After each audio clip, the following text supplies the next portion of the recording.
mais um programa OAB em Foco, um programa da 13ª subseção da OAB Teresópolis. Hoje nós temos a assistente social do Tribunal de Justiça, Tânia Luna. Faz muito tempo que ela não vem aqui, né? E a nossa querida psicoterapeuta Eveline Miranda. Nós vamos conversar hoje sobre alienação parental. Não sei se vocês se recordam, a gente já teve aqui o Dr. Zé Ricardo uma vez, até Tânia estava junto, conversando sobre isso, mais o aspecto do judiciário, como que o judiciário via a questão. E muitas pessoas pediram para que a gente falasse mais sobre isso.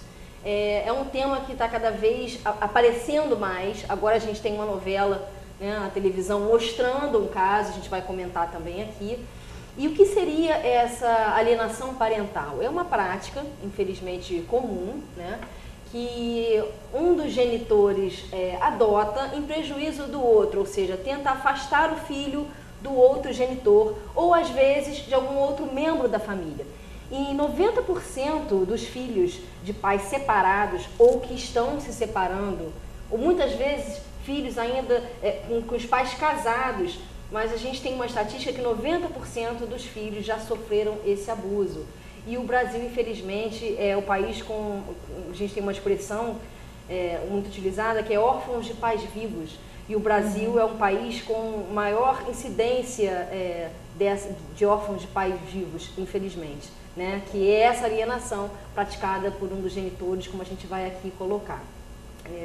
Então, para iniciar, para vocês compreenderem melhor o assunto, a gente vai pedir para a Eveline conceituar para a gente o que seria a síndrome da alienação parental ou implantação de falsas memórias, como alguns autores preferem chamar. Então, Eveline, obrigada mais uma vez pela sua presença, né? A gente gosta muito de te receber, a gente acha que realmente o programa fica, a informação é muito bem passada, então por isso que a gente continua te convidando para esses temas, principalmente de família, né? Que é com que você mais trabalha, e a gente queria agradecer realmente a tua presença mais uma vez. Nossa, eu que agradeço estar aqui, eu já disse isso aqui publicamente, eu gosto de vir ao programa, assim, eu acho que a gente sempre poder tá discutindo temas que realmente são interessantes e temas que fazem parte da vida das pessoas.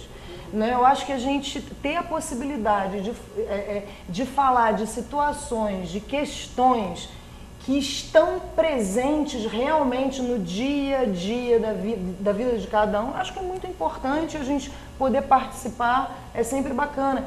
Né? E a gente ter a possibilidade de estar aqui na discussão, aqui ninguém é dono da verdade, né? A gente tenta buscar, né, boas discussões e, sobretudo, boas reflexões, né, sobre esse tipo de situação. Que, como a gente falou, por exemplo, infelizmente é comum, é comum. É muito comum.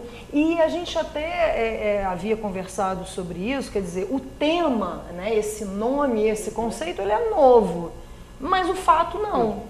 Né? A alienação parental é uma coisa que acontece desde sempre.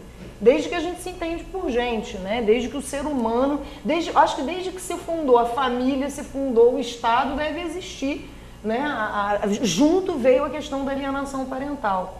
Né? E você pergunta sobre a questão da síndrome de alienação parental, que é um tema bem controvertido, bem polêmico, ele tem uma certa rejeição no meio jurídico, no meio aí da saúde mental também, quer dizer, justamente por ser muito novo, é algo que está se pesquisando, está se estudando, mas enfim, o que seria, né? Qual é a proposta desse conceito, né? O que a gente pensa sobre esse conceito? Que a síndrome de alienação parental a gente poderia pensar nas consequências que o sujeito envolvido, o sujeito alienado, né, ele recebe. As consequências dessa alienação. Né? As consequências que uma criança, que um adolescente, né, e que, aliás, até na vida adulta, depois a gente carrega as marcas desse tipo de questão, e a gente apresenta os nossos sintomas, as nossas dificuldades, muitas vezes por conta disso. Né? A gente não vai dizer aqui que toda pessoa que sofre de alienação parental, ela vai apresentar um distúrbio A, B ou C. Não é assim, infelizmente, é só depois que a gente vai saber, né, quais são as consequências. Então, É melhor que a gente não provoque, né, essas consequências, é melhor que a gente evite esse tipo de situação. Né? É muito curioso a gente pensar, né, que a gente em nome do amor, a gente comete atos de absoluto desamor. De violência. De violência. Né? É óbvio que a gente entende que a pessoa que tá imersa nessa questão, nesse problema, ela não está se dando conta do que está fazendo. Né, do prejuízo, ela está querendo prejudicar o cônjuge ou o ex-cônjuge, ela está querendo prejudicar, chamar a atenção de alguma maneira, ou tem uma questão com a família, né, com os avós pelo outro lado, com os tios e tal, só que ela não está se dando conta que, na verdade, o grande prejuízo não é de quem ela está querendo atingir. Há um prejuízo também, sem dúvida, né? Mas o maior prejuízo é dessa criança, desse adolescente que é privado da convivência, né, de pessoas que são absolutamente importantes para a sua formação, ou às vezes pior do que ter essa convivência abortada, é você começar a ter uma ideia, a criar conceitos equivocados, né, conceitos errôneos sobre aquele sujeito que tem uma importância na tua constituição, no teu percurso de vida. Né? Então, acho importante a gente não fechar os olhos para isso. Né? E você estava comentando, né, que o nome é novo, mas já existe há tanto tempo, né? Então, eu ia falar com a Tânia. Pelo Estatuto da Criança e Adolescente, você vê que a criança e adolescente tem direito à convivência familiar. Sim. Né? Então, só por aí você já vê o que minimamente está se tirando, roubando dessa criança. Né? Sim. E essa criança que é vítima, ou adolescente vítima de alienação parental, né, ela traz, como a doutora está falando, existe uma série de danos que são construídos a partir disso. Eu gosto desse tema, e até a gente brincou ali fora, porque eu tenho conhecimento disso de uma forma profissional, né, porque eu estou há muitos anos trabalhando na justiça, tanto na vara da infância quanto na vara de família. Na vara de família a gente se discute, quer dizer, essa situação ela é apresentada de uma forma mais direta, quando o pai vai reclamar que não consegue ver a criança, ou a mãe vai dizer, olha, não quero que o pai visite porque o meu filho passa mal, meu filho fica doente, né, que tem isso também, né, a criança passa a ter vergonha de gostar. O que eu acho que sinceramente, um dos piores danos, uma das piores agressões que pode ser feita a uma criança é você impedir essa criança de gostar do outro, gostar do pai ou gostar da mãe, né? É você fazer com que aquela criança sinta vergonha de manifestar afeto por aquela pessoa que é alvo da raiva, do ódio do pai ou da mãe. Porque você não está impedindo fisicamente, barrando as visitas. Não.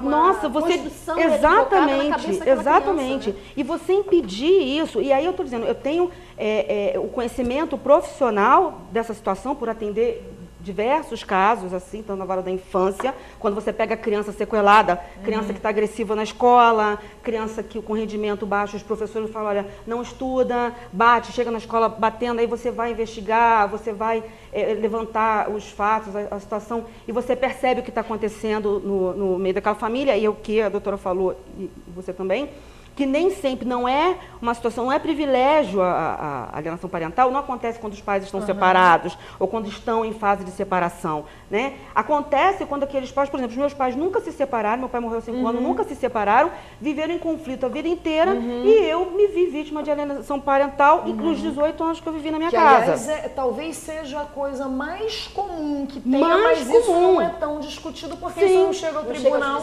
não chega ao judiciário. Sim. E é de um prejuízo absoluto. E você fala, e aí, doutora, assim, quando eu faço palestras para pais e escolas, eu sempre digo o seguinte, que é um erro muito grande, que muitas mães, isso acontece mais, eu acho que eu percebi durante todos esses anos, que mulher é mais a autora da alienação parental, que normalmente, assim, aí chama atenção o pai da novela, né, que é um homem fazendo isso. A mulher, por conta uma certa fragilidade social, se apresenta dessa forma. Então, assim, como aconteceu comigo na minha infância, A minha mãe, ela transformava o meu pai no algoz, ela transformava o meu pai naquele que não que abusa, mas naquele que é o agressor, que é isso. E ela fazia com que a gente sentisse pena dela. Então, quando eu faço as minhas palestras, eu falo assim, olha, o pior sentimento que um filho pode ter por um pai ou por uma mãe é pena, tá? Porque pai e mãe, a gente protege filho, a gente está ali para isso, a gente protege. Quando você transforma, inversão, né? É uma inversão.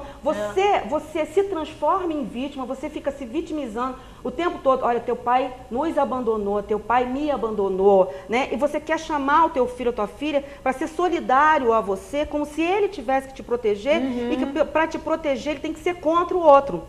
E aí ele tem que ser contra o outro, ele tem que ser contra, ele tem que ter raiva. Ele está abandonando o cônjuge, mas não o filho. Sim. Que é o que a gente viu na novela, né? Que é aquele pai dizendo, sua mãe vai dizer que te ama, mas ela não te ama. Porque se ela te amasse, não tinha saído de casa. E chora. Você vê quando ele chora. Da conjugalidade com a parentalidade, né? Que são coisas... O casal parental, né? Isso.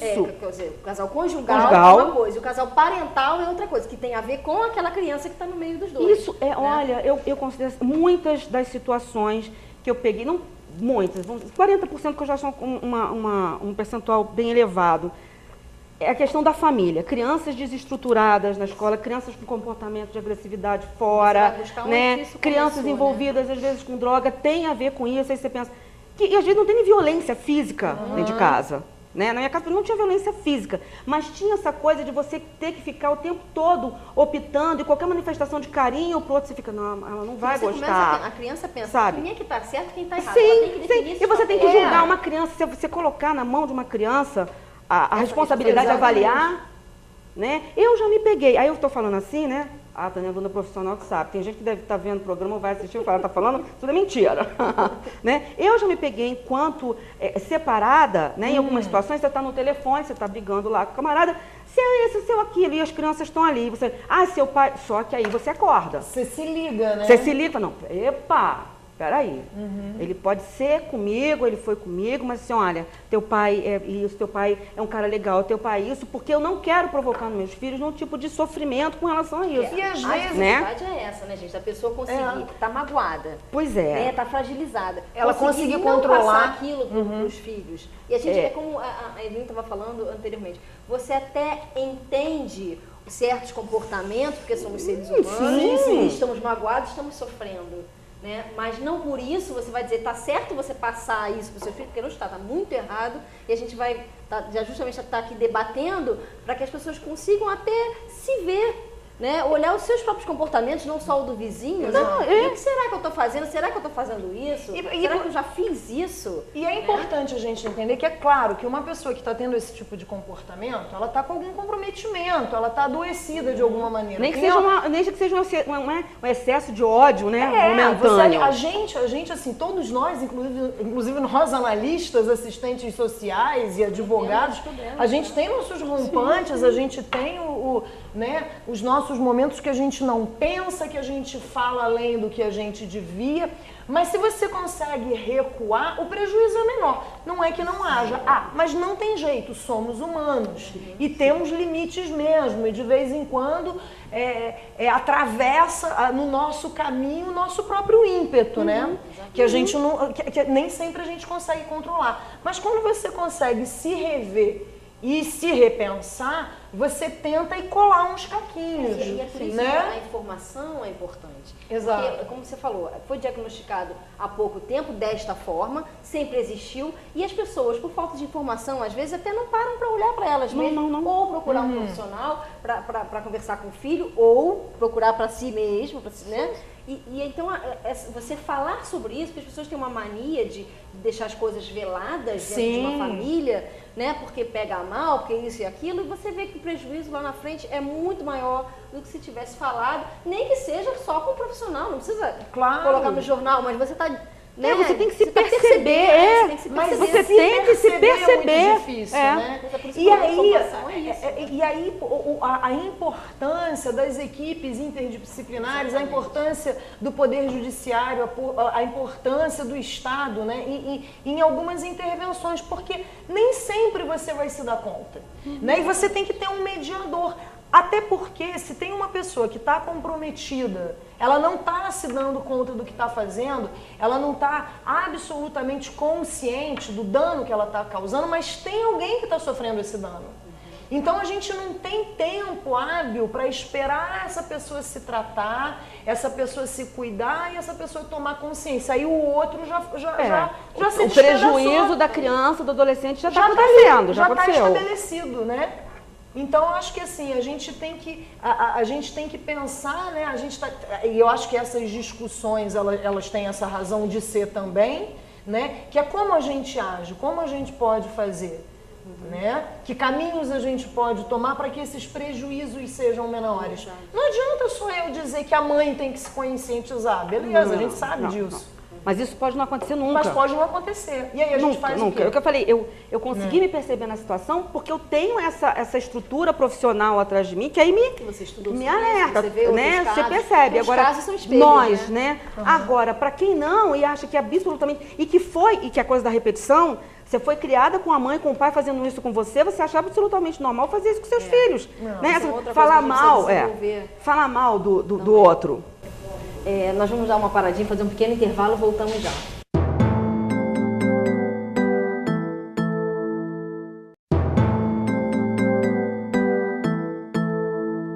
Estamos de volta com o programa OAB em Foco, um programa da 13ª subseção da OAB Teresópolis. Hoje nós estamos entrevistando a psicoterapeuta Eveline Miranda e a assistente social do Tribunal de Justiça, Tânia Luna. E o nosso tema é alienação parental. Estávamos aqui discutindo já inflamadas sobre o tema, eu tentando não manifestar muito. Então eu queria colocar uma questão que Maria Berenice Dias coloca no livro dela sobre isso. Ela diz o seguinte: com a evolução, né, da sociedade, com a mulher ter conquistado mais o mercado de trabalho, ter saído tanto da questão mais do lar, né, que já vem há certo tempo, eu sei, mas é moderno, de certa forma. E aí a mulher foi mais para o mercado de trabalho e o homem também, por sua vez, começou a olhar mais para a família, não só como provedor, que antigamente a figura do homem era provedor. Então, quando haviam as separações, os divórcios, era mais aquilo de final de semana alternado, a criança fica com o pai, ok, ele paga a pensão. Isso mudou, né? E existem, acredito, não sei se a maioria, mas pelo que eu vejo como advogado, uma grande parte dos pais muito interessados em que a coisa seja diferente, a convivência seja maior. E isso acabou gerando no judiciário que viesse à tona a questão da alienação parental, porque aí você acaba também, em alguns casos, brigando pela guarda, e aí se torna mais visível a questão da alienação.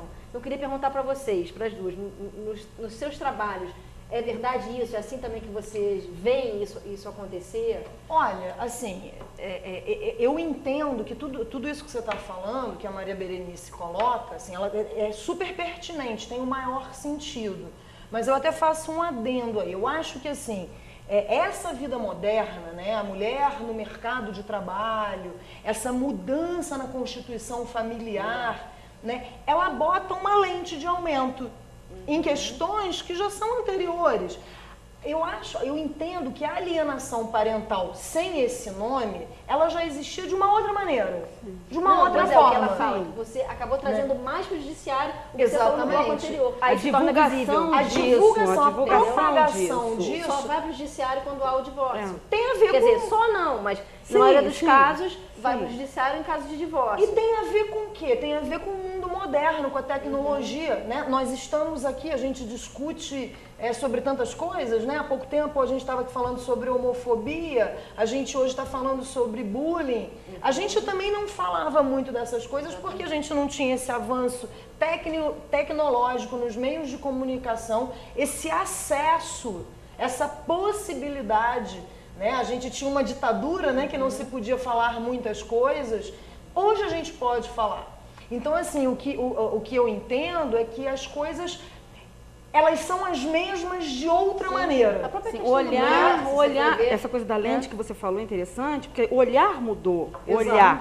A situação é a mesma. Sempre existiu. Mas eu também, não só a lente, como ela está falando, mas uma preocupação também mas das por quê? pessoas, do judiciário, é isso, de ver, né? Existe uma demanda agora no judiciário, que antigamente não existia, que são os pais indo lá para a defensoria com seus advogados, né? Dizendo, olha, eu quero ver meu filho, não consigo. olha, eu quero participar mais da vida dos meus escolar filhos e não e tal. consigo. Porque enquanto eu era casada, eu levava na escola, eu participava das reuniões, agora eu nem sou avisado quando isso acontece, e eu não quero ser só o provedor, porque eu não era só o provedor quando eu estava casado, e eu quero. E isso realmente tem a ver com essa mudança social, essa coisa também já tão moderna, tão antiga, que é a gente trabalhando, a mulher que sai de manhã cedo e que divide com o pai das crianças, ou com o pai da criança, a responsabilidade de cuidar, né? O que antigamente, né, um tempo atrás, a mulher trabalhava meio período, a mulher conseguia administrar mais o lar, o que hoje acontece de uma forma com uma participação maior do pai. Pode ser tanto de um quanto do outro. Você estava falando da mulher mais fragilizada, anteriormente era mais parte da mulher, porque em geral era ela que ficava com a guarda. Agora não. Agora não. Então percebeu-se que o homem também, a gente fala muito da mulher, mas o homem pratica. Né? Também. É interessante que essa discussão, porque isso chega ao judiciário,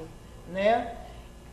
Aí você já começa a trazer, a gente já não está mais, olha, a gente está aqui hoje no programa, a gente já não está mais falando só dos casais que se separam.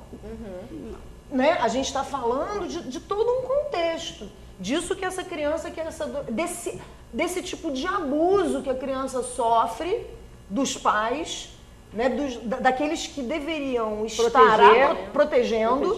Né? E eles estão colocando ela num conflito absurdo. Se a gente parar para pensar, a gente pensa assim, pequenas coisinhas, como elas vão caminhando nessa direção. Por exemplo, não é uma coisa incomum a gente encontrar pelo caminho, a gente pode inclusive buscar aí nas nossas memórias, nas nossas lembranças, aquela velha pergunta que pai e mãe gostam de fazer para o filho. De quem você gosta mais? Da mamãe ou do papai? Aí eu chego para a mamãe e digo que gosto da mamãe, chego para o papai e digo que gosto do papai, mas sinto uma culpa enorme por causa disso. Né? Porque eu estou me vendo ali tendo que fazer uma opção que não tem que ser feita. Terrível, mãe é mãe, pai é pai, cada um tem o seu lugar. Então são pequenos processos, são pequenas questões no nosso percurso que já apontam para isso.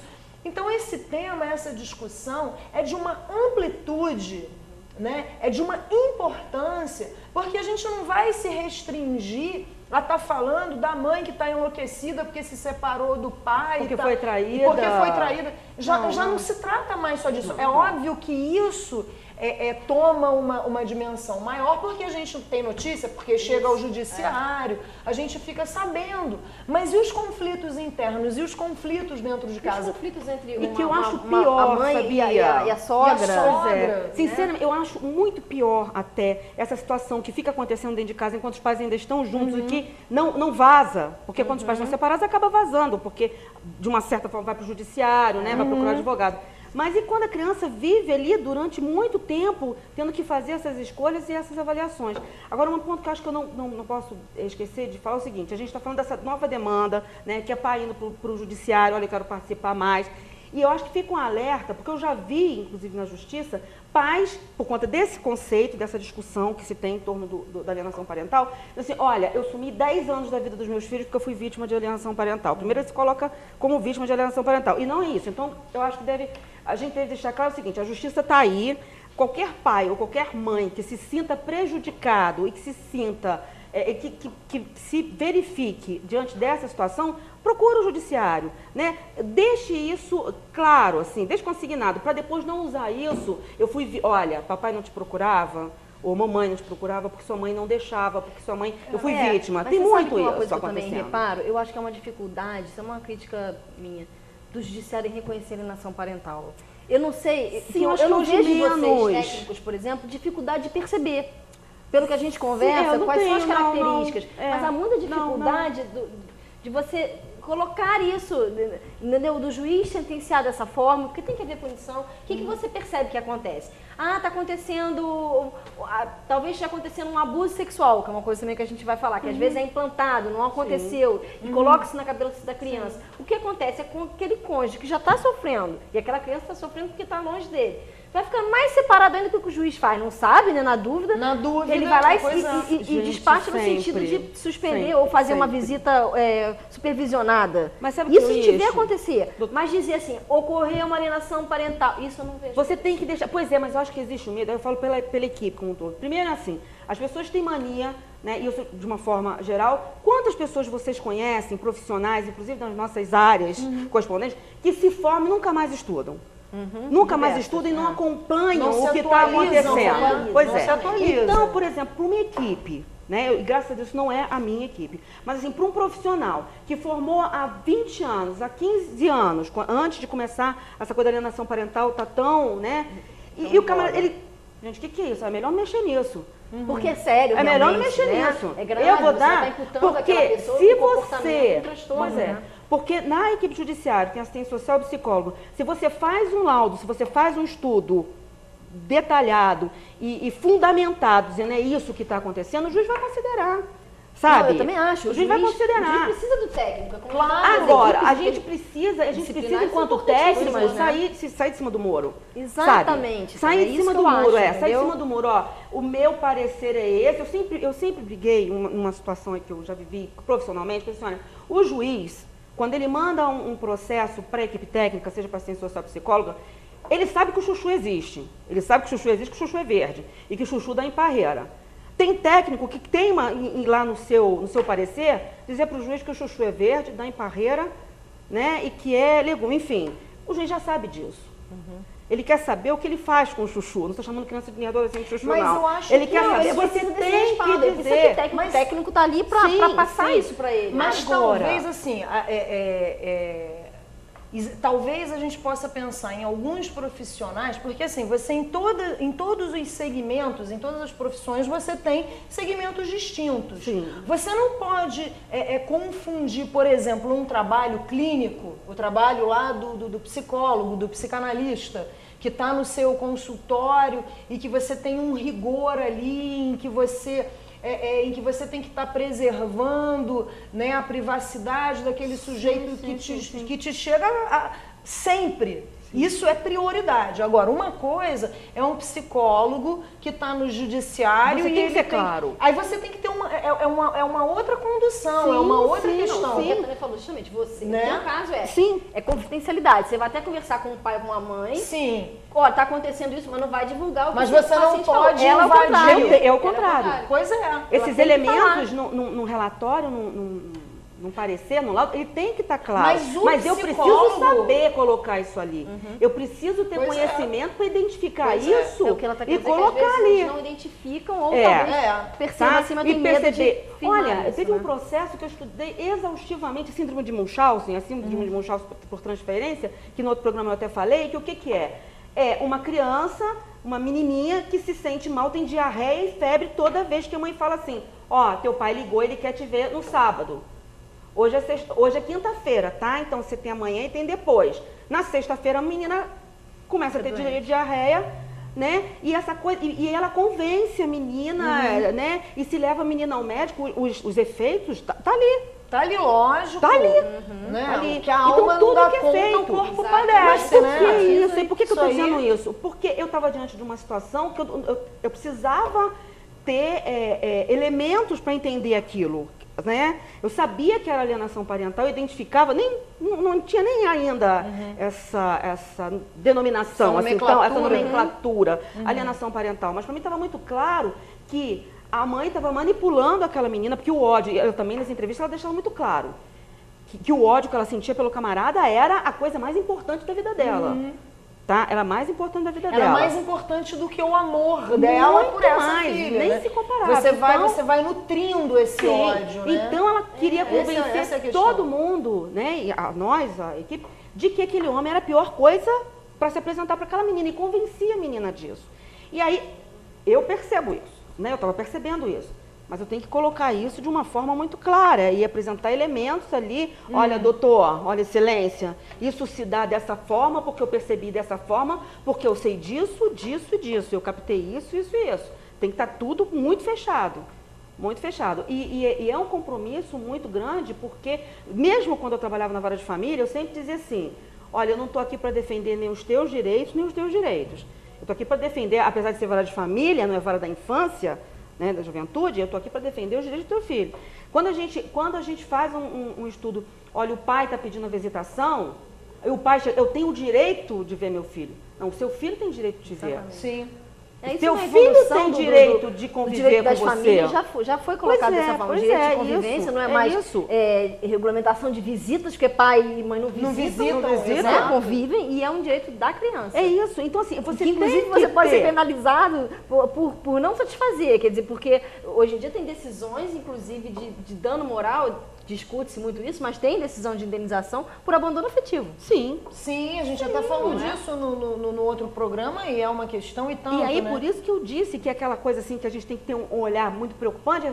Não é abandono afetivo. Eu sempre fui impedido de ver. Alienação parental, mas aí a gente também precisa ter cuidado. Exatamente. A gente precisa ter cuidado, voltando àquilo que você falou de início, que você estava falando, que muitas vezes esse pai ou essa mãe vai dizer, olha, eu não te abandonei, mas eu fui impedido. Só que também aí a gente tem que tomar um cuidado para o sujeito não fazer dessa piração, dessa neurose do outro, uma muleta para as suas próprias dificuldades. Sim. Né? Tipo assim, eu me isento, olha, a responsabilidade, ela não deixa, e eu acho é muito difícil, como a gente vê nos processos, você tem um contato com a criança, um com o pai, um com a mãe, eu acho pouquíssimo. Nossa, eu acho que aí você vai e coloca o laudo aí pro juiz e eu falo, poxa, só isso. Eu demoro. Olha, eu sempre extrapolei tempo e sempre extrapolei tempo, sempre pedi tempo a mais. Até porque as pessoas também vão preparadas. Pois é. Até para os seus advogados. Com certeza. Entendeu? Com certeza. Não dispenso nunca a visita domiciliar. Pois é. Nunca dispensei a visita domiciliar em nenhum dos casos. Ah, mas por quê? Porque é importante para mim ir ver como é que a estrutura, como é que é a dinâmica, né? Como funciona aquilo ali. Entendeu? Pois é, eu acho que o ambiente tem que ter. A gente, para variar, está estourando, a gente vai ter que fazer um pequeno intervalo, a gente volta no último bloco.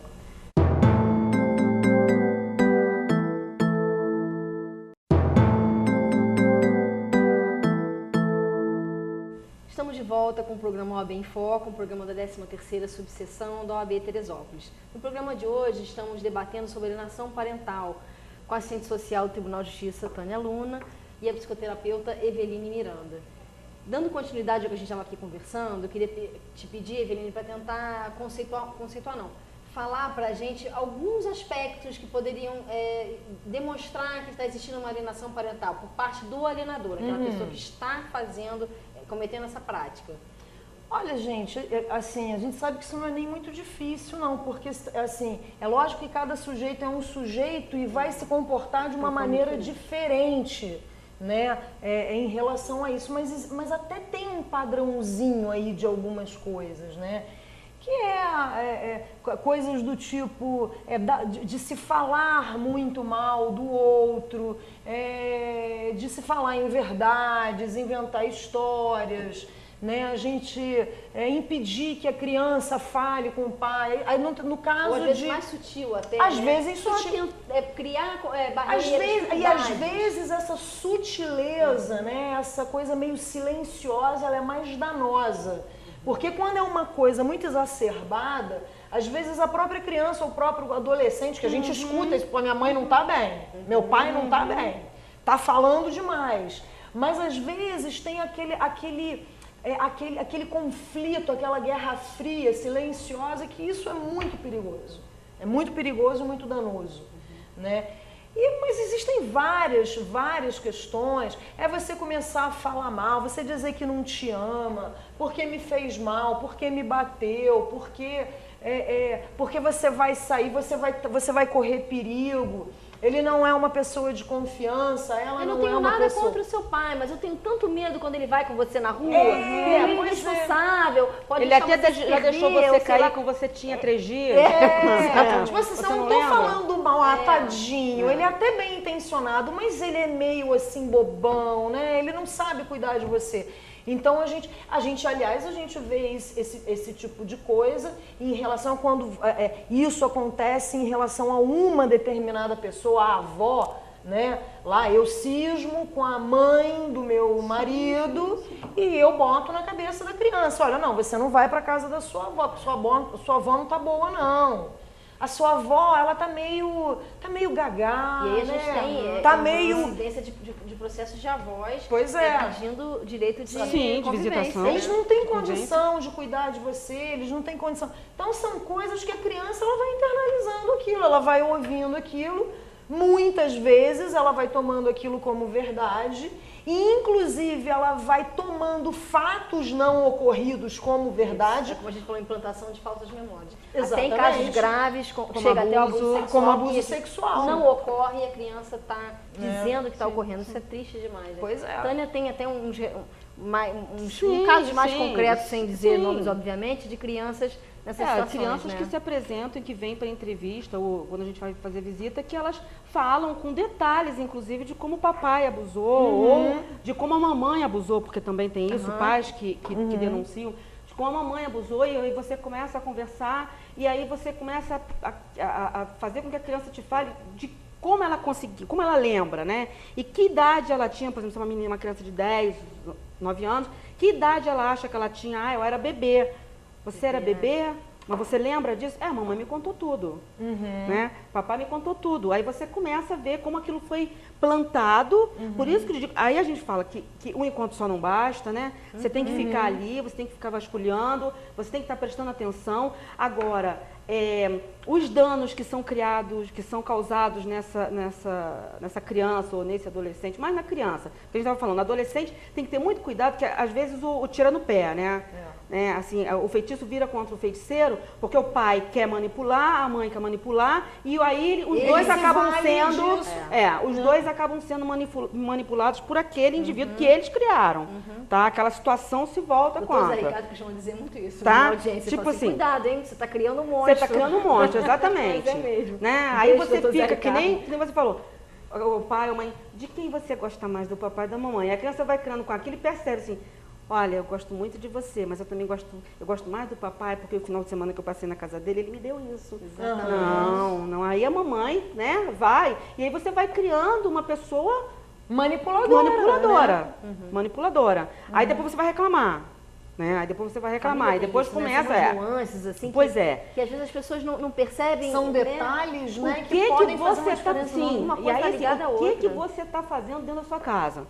Que tipo de relação você está tendo com o teu filho, com a tua filha? O que você está criando ali, né? E aí a gente vê isso, lógico, assim, não é de todas as crianças e adolescentes que eu já atendi, tanto várias famílias quanto no juizado, não são 90%, nem metade, mas é um percentual muito grande, tipo 30%, 40% de crianças, de situações, uso abusivo de álcool, uso de droga, transtorno de comportamento, né? Aquela coisa da agressividade, que você vai ver, tem, sabe, tá ali. Tá ali. A questão do alienador, se você perceber, existem razões, né? Desculpas, tudo entre aspas. Sempre. Eu lembro que você falou um caso pessoal, me lembrei na separação da minha irmã, que eu cometi o erro de ser advogada. O que acontece? Existia uma briga, o problema ali era a pensão. Ele não queria pagar realmente, ele não queria pagar fato. E aí ela, então tá bom, vai ver.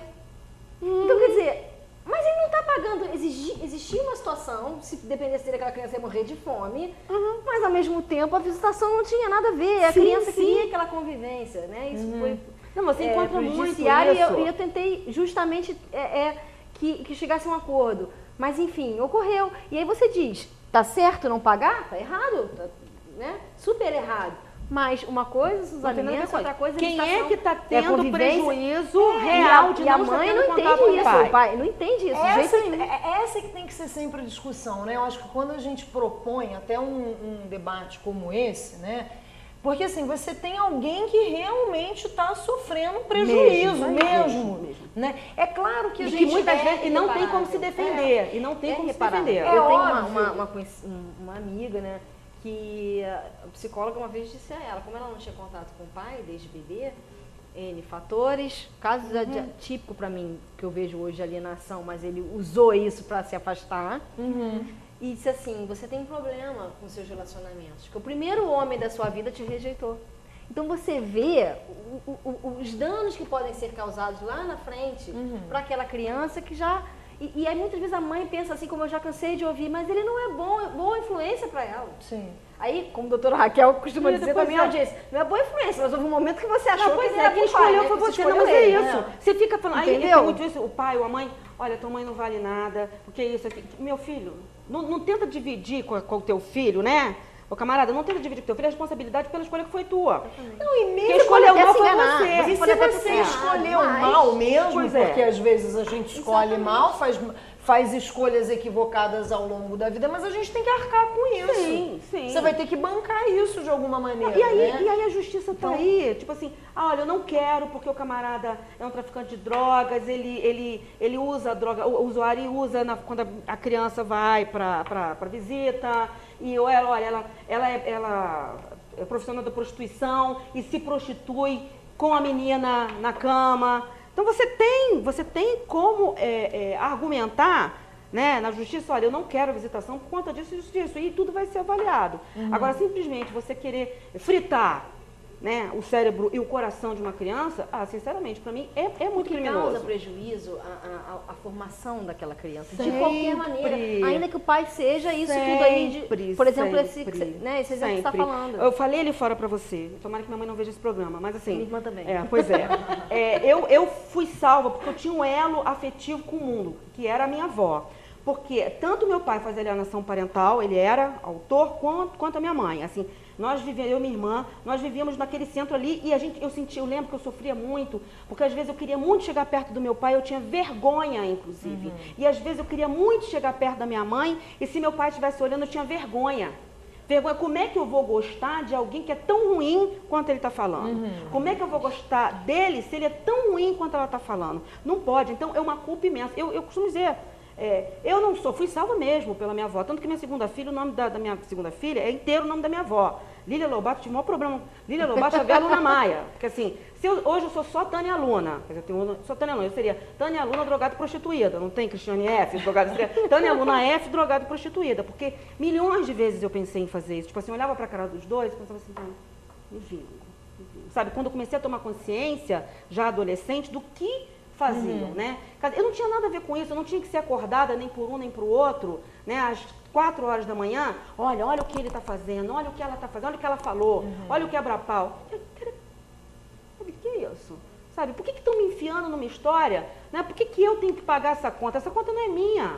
Essa conta não é minha. Mas quando é que você toma consciência disso, né? Consegui tomar. Esse Tem um gente que não negócio consegue. Não, mas Pois no início não tem como. A Não criança tem como. Eu como. tomei consciência tarde. É né? como Tipo, diz 15, o né? Caetano, cada um sabe a dor e a delícia de ser o que é, né? Sim, Porque assim, você não tem jeito, né? O ser humano, ele vai carregar suas marcas. Assim, é óbvio que a gente está aqui se propondo a uma discussão, né, a uma reflexão, mas é óbvio que a gente sabe, a gente nem vai aqui, nem não é intenção Vamos de nenhum transformar de o mundo. nós aqui, É. de estabelecer padrões ou dizer que tem que ser dessa maneira ou daquela maneira.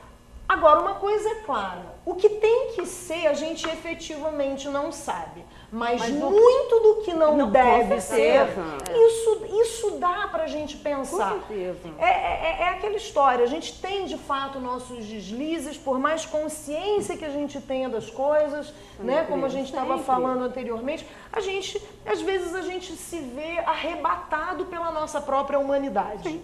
Isso é inevitável. Né? Mas eu acho que a gente não pode perder de vista nunca que a gente pode recuar.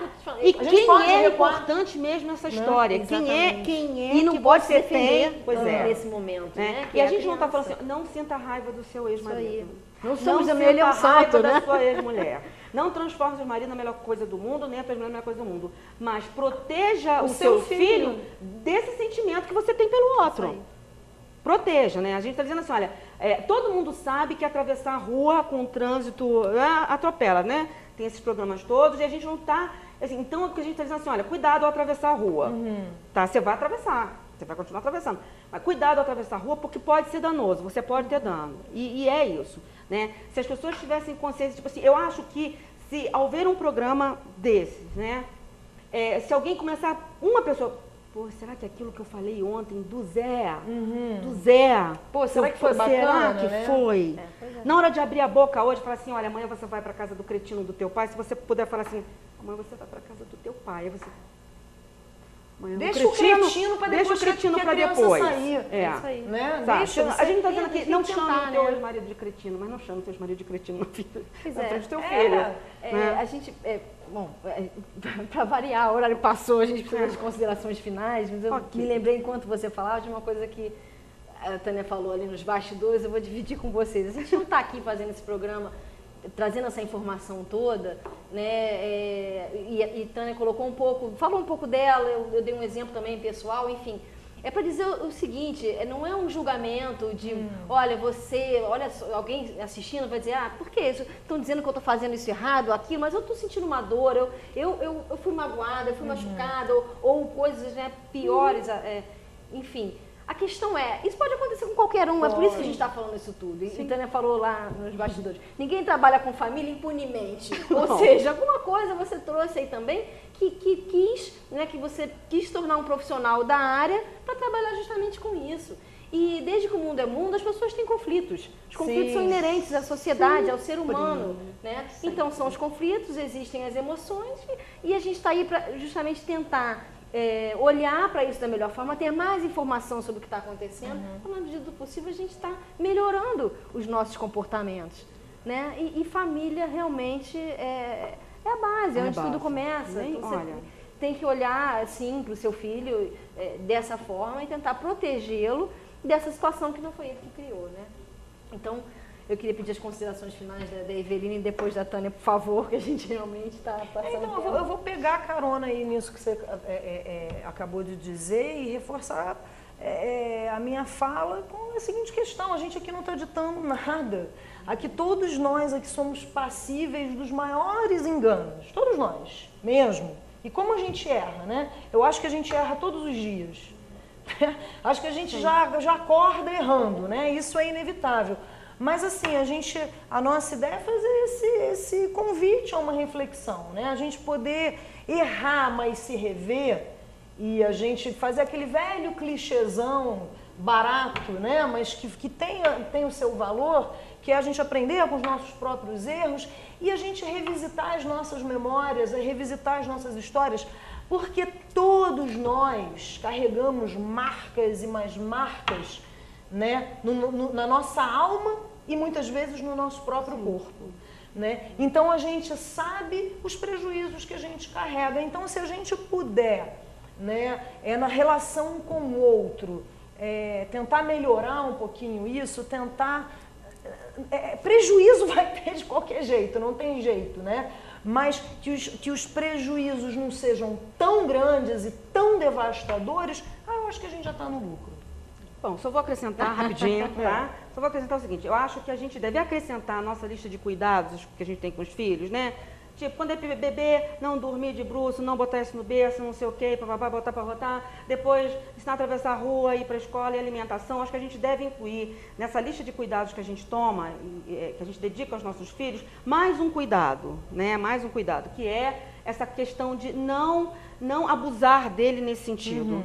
Não abusar dele nesse sentido, porque abuso também é isso, abusar não é só bater, deixar de alimentar, ser negligente, abusar também é impedir que ele tenha os sentimentos que ele quer ter com relação ao outro, que para você de repente não significa mais nada, ou significa tanto que você quer, né? Mas assim, vamos acrescentar a lista de cuidados, esse cuidado também. Não quero transformar o meu filho numa vítima da alienação parental, não quero impedir o meu filho de sentir as coisas boas que ele pode e deve sentir pelo outro. Isso. Bom, agradeço a presença de vocês, muito mesmo. Não some, hein? Não, de jeito nenhum. E é isso, gente. Espero que vocês tenham gostado. Se tiverem sugestões de programa, escrevam aqui para a TV Diário.